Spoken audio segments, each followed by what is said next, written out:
all the pain.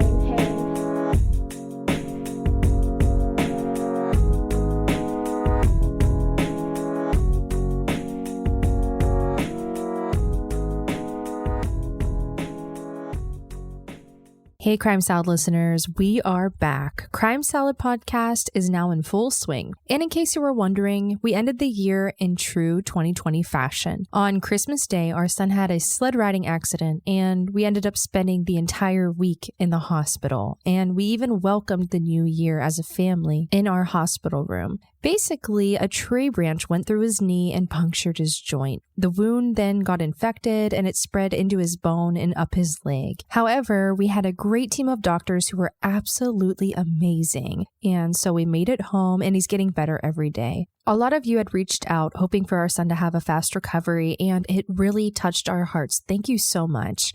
And we didn't get to wish you all a happy new year. So with that being said, we hope you all have an amazing 2021. So anyways, for most of us, the holiday season has come and gone, and we're starting with our first episode of 2021 with some leftover festivities. In more typical years than what we've all experienced in 2020, the holiday seasons mean families are gathering, gifts are exchanged, and for some, it's the most joyous time of the year.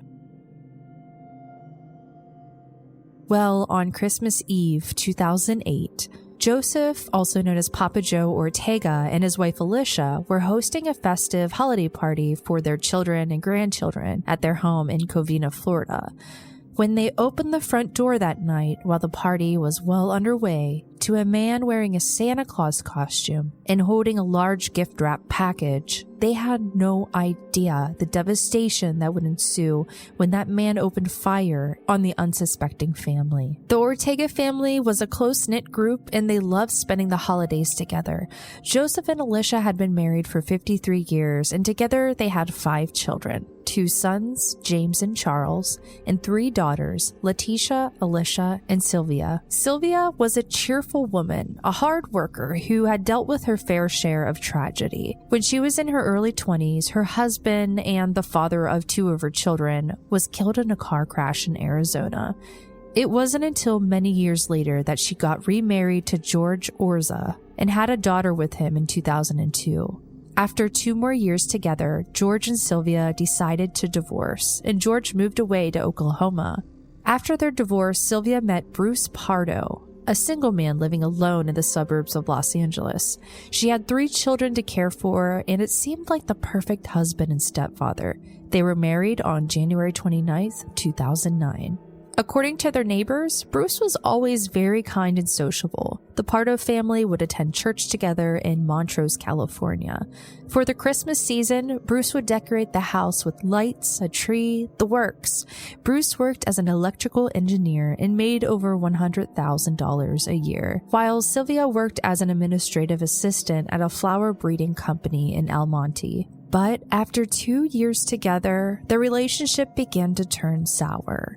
In court documents, Sylvia said that Bruce had withdrawn over $70,000 from their shared savings account over the course of 2 months, and that life at home with him had become untenable. It would later come to light that perhaps one of the reasons that Sylvia and Bruce's marriage ended so quickly and bitterly was that she had found out about a previous relationship he had with a woman named Elena Lucano.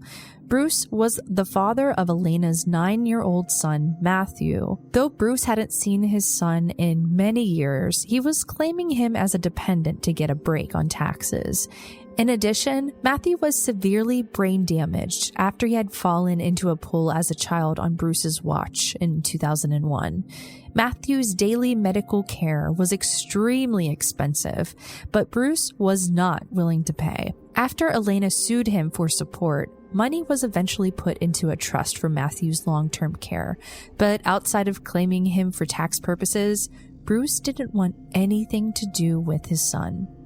When Sylvia finally told Bruce that she wanted a divorce, the relationship became even more fraught. Bruce demanded that she moved out of their shared house since the deed was in his name. She offered to pay rent and her share of the utilities if her and her 5-year-old daughter, who Bruce also cared for, could stay at their home just for a few more months so that she can finish kindergarten. But Bruce refused. Later, when Sylvia was away at an event with her family, Bruce moved all of her furniture and belongings out into the driveway. In court, Bruce claimed that this was only because he was rearranging the living room, but given their previous conversation, it seems clear that this wasn't his real motive. After this incident, Sylvia and her daughter moved into a spare room at her sister's home nearby and continued to push forward with her divorce. No longer fighting over the house, Bruce and Sylvia began to argue over money. Since Bruce made considerably more than Sylvia, a judge ordered him to pay a little over $3,000 in spousal support.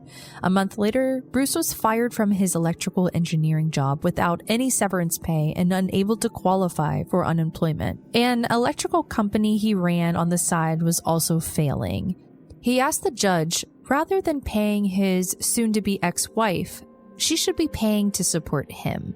He claimed that she had bought a new luxury car, had been dining out, taking vacations, and was living the life of someone with means. With this, in the final days of their divorce proceedings, and only a week before Christmas Eve, the judge ruled that Bruce would keep his home, and that Sylvia would get the family dog, could keep her diamond wedding rings, and would receive a $10,000 payment from Bruce.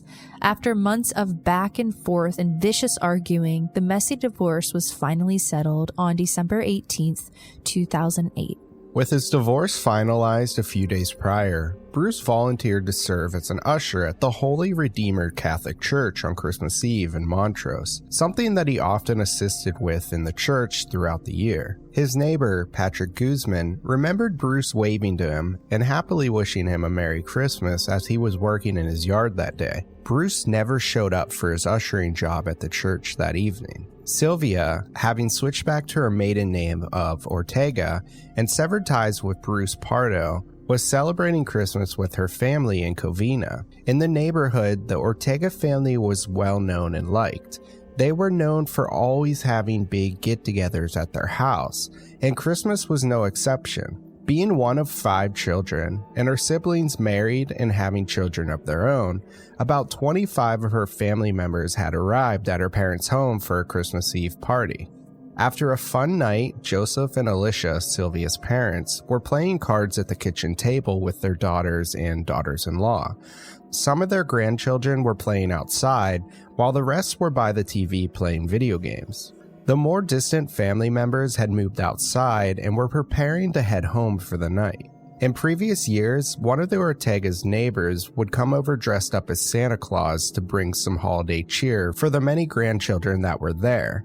It was one of their favorite traditions. But this year, that neighbor had moved away, and the Ortega family wasn't planning on having anyone dress up to play Santa. Given all that we know now, we can assume that it was because of this tradition that when someone in a Santa Claus costume showed up that night, no one questioned why he was there or stopped him before he got to the front door, despite so many people being out front. It was Christmas after all, and it seemed like part of the tradition.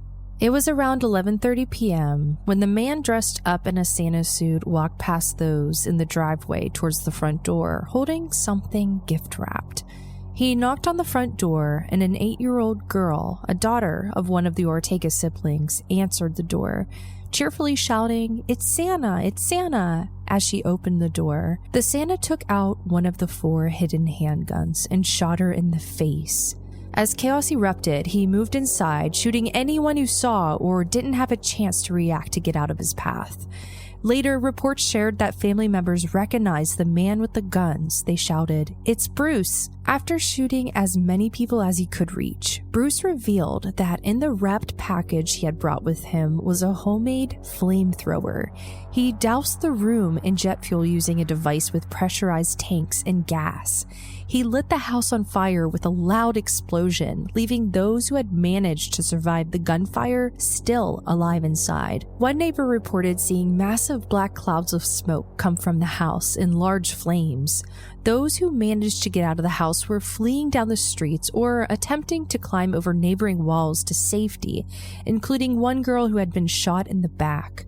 Another neighbor shared that she saw a young woman who had jumped from a second-story window to escape the fire, breaking her ankle in the fall. Neighbors and those who had safely made it out of the Ortega house away from Bruce Pardo's murderous rampage called 911. By the time the police and fire department arrived, the flames had reached 40 to 50 feet. Initially, firefighters were told to stay back out of fear that the shooter could still be armed and inside. But after witness reports that Bruce had removed the Santa suit and driven away, they were able to start working to put out the flames. It took 100 firefighters and over an hour and a half to get the fire under control and out. By this time, it was 1:30 in the morning. Once they were able to get inside the house, they quickly noticed at least 3 bodies, but given how badly everything was burned and that the second floor had collapsed onto the first, it would take investigators all day to truly know how many lives were lost in the attack. With witnesses confirming it was Bruce Pardo who was responsible for the havoc and devastation at the Ortega house, police quickly began searching for him, uncertain of how many others he intended to harm during his violent rampage. Around 3:30 in the morning, police were called to Bruce's brother's house in Sylmar, some 40 or so miles away from the Ortega house. Bruce's brother Brad had returned home to find a rented Dodge Caliber car in his driveway. Inside, on his couch, was Bruce in a pool of blood, dead from a single gunshot wound to the head. Strapped to his body with plastic cling wrap was $17,000 in cash. Hidden in his shoe was a printed ticket for a flight with Northwest Airlines to Moline, Illinois. Bruce had been badly burned when he set the Ortega house on fire. He had second and third degree burns across his arms and legs, and in some places the Santa suit he had been wearing had melted to his skin. Police assumed that because of the extensive burns, Bruce decided to abandon his original plan to flee the city and took his own life instead. When police went to investigate further into a rental car parked in Brad Pardo's driveway, they discovered that it had been rigged with 300 rounds of ammunition and a pipe bomb to explode if the Santa suit was removed from the car. A bomb squad attempted to disarm it, but was unsuccessful. Luckily, when it went off, no one was injured in the blast. A second car rented by Bruce was found in Glendale, near the home of Sylvia's divorce attorney. This car was loaded with water, food, clothing, a can of gasoline, a computer, and a map of Mexico. Finding the second car led investigators to believe that Bruce had intended to harm more than just the Ortega family. They hypothesized that after murdering Sylvia and her family, he planned on attacking her attorney before fleeing the country. They also learned that Bruce's mother, who was close to Sylvia, was supposed to attend the Christmas party at the Ortega house that night. Bruce felt that his mother had sided against him during their divorce. She had started to feel sick that night and ended up staying home on Christmas Eve, keeping her out of her son's murderous path. Without Bruce alive to explain his motive and plan, investigators began to dig into Bruce's actions over the last few months. They found that Bruce had been taking steps to fulfill his terrible plans since June of 2008, only 2 months after learning that Sylvia wanted a divorce, and over 6 months before Christmas Eve. In June, he paid $1,000 in cash to buy a 9mm handgun from a small shop in Burbank. They learned that Bruce was fired at the end of July from his job as an engineer for billing clients for fraudulent hours. He returned to buy a second gun only a week after losing his job. California law requires customers can only buy one firearm every 30 days, and Bruce returned in September, October, and November to buy a third, fourth, and fifth handgun. In early September, Bruce put in a request for a custom-made Santa Claus outfit from a local costume shop. Already a relatively tall, large man at 6'4" and 275 pounds, he asked for it to have extra space. Also, during this time, Bruce went to visit a high school friend in Iowa. While there, he purchased 16 handgun magazines with 18 bullets. By Thanksgiving, Bruce had everything he needed to complete his deadly plan. Despite knowing how many lives he was planning on taking, no one seemed to notice any change in Bruce's demeanor. He hung up Christmas lights at his house, he was cheerful with neighbors, continued to volunteer at church, and he kept up with friends. Investigators determined that it was Bruce's devastation from his divorce and intense anger at Sylvia that motivated him to commit such heinous acts. It took days for rescuers to search through the rubble of the Ortega house to determine just how many people were killed during Bruce's massacre on Christmas Eve. Given the extreme fire, dental records and x-rays had to be used to identify the remains that were found. In total, 9 members of the Ortega family lost their lives that night.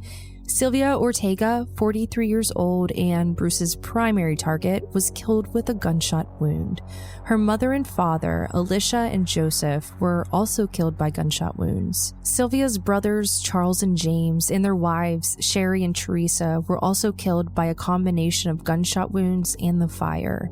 Witnesses reported that even after being shot, Charles and James still managed to get up and tried to take down Bruce and protect others. Sylvia's sister, Alicia, was also found among the dead bodies inside the house. Bruce's final victim was Michael Andre Ortiz, the son of Alicia and Sylvia's nephew.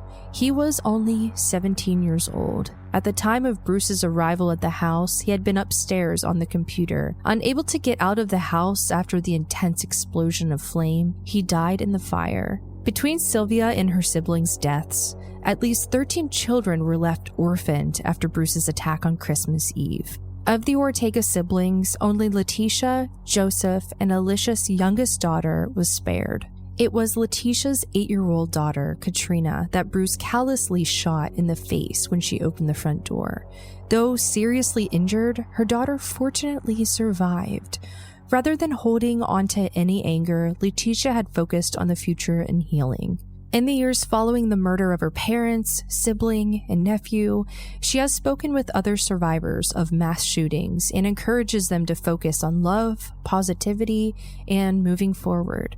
Letitia also adopted one of her nieces who had lost both of her parents that night. Katrina, now in college, has used her experience to attest to the need for gun control, speaking at protests and making viral videos. Bruce's mother, Nancy Windsor, who Bruce also intended to kill that horrible night, shared that she remains close with the remaining members of the Ortega family. Despite feeling as if they had every reason to hate her, Nancy made sure that all of the money and remaining assets from Bruce would be left to her grandchildren, Sylvia's, and her siblings' children. In the months following the massacre, the surviving members of the Ortega family struggled to find normalcy.